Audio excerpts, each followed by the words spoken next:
200 वर्षांपूर्वीची एक भयाण रात्र.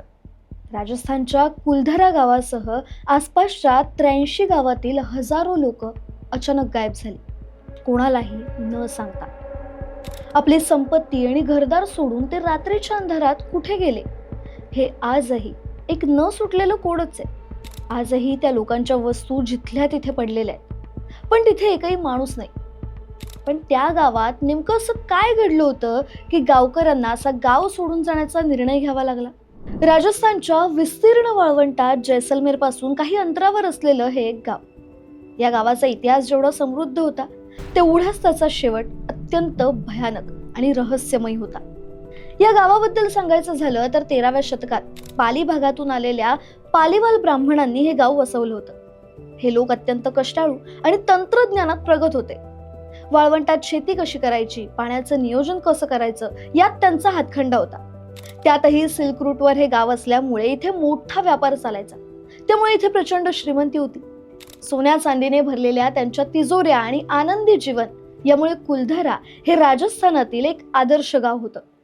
पण या सुख समृद्धीला दृष्ट लागली ती जैसलमेरचा दिवाण सलीम सिंग याची. सलीम सिंग हा एक अत्यंत क्रूर शासक होता. तो प्रजेवर अतोनात अन्याय करायचा आणि मनमानी करून कर वसूल करायचा.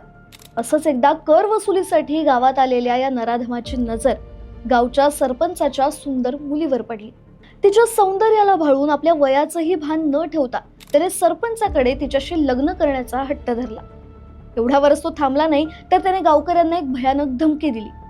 येत्या पौर्णिमेपर्यंत जर या मुलीचं लग्न माझ्याशी लावून दिलं नाही तर मी माझ्या सैन्यासह गावावर हल्ला करेन, गाव उद्ध्वस्त करेन आणि मुलीला जबरदस्तीने पळवून नेईन.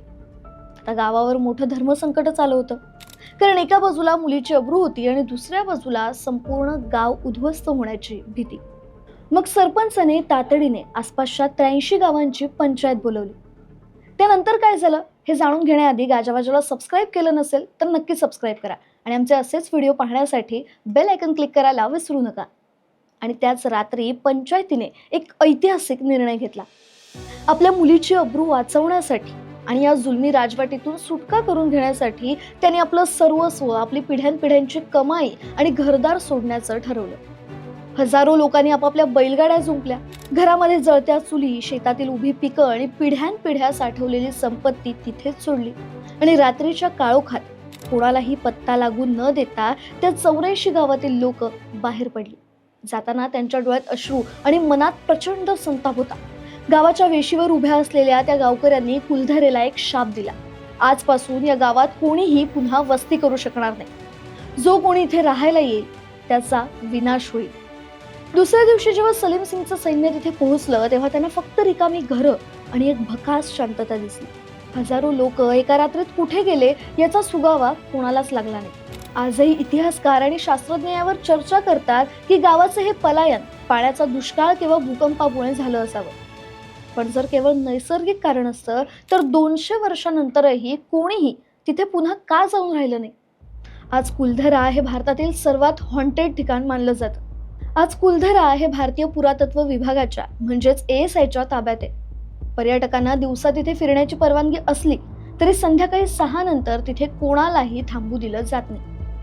रात्रीच्या वेळी तिथे गेलेल्या लोकांनी विचित्र अनुभव सांगितलेत.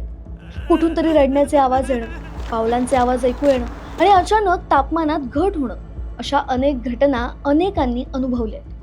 त्यामुळे कुलधरा हे केवळ पडक्या घरांचे अवशेष नसून आपल्या लेकी सुनांसाठी, त्यांच्या सन्मानासाठी सर्वस्व अर्पण करणाऱ्या लोकांच्या त्यागाचं प्रतीकच आहे. तुम्हाला ही स्टोरी कशी वाटली आम्हाला कमेंट करून नक्की सांगा. आणि अशाच इंटरेस्टिंग गोष्टी जाणून घेण्यासाठी गाजावाजाला लाईक, शेअर, फॉलो आणि सबस्क्राईब करायला विसरू नका.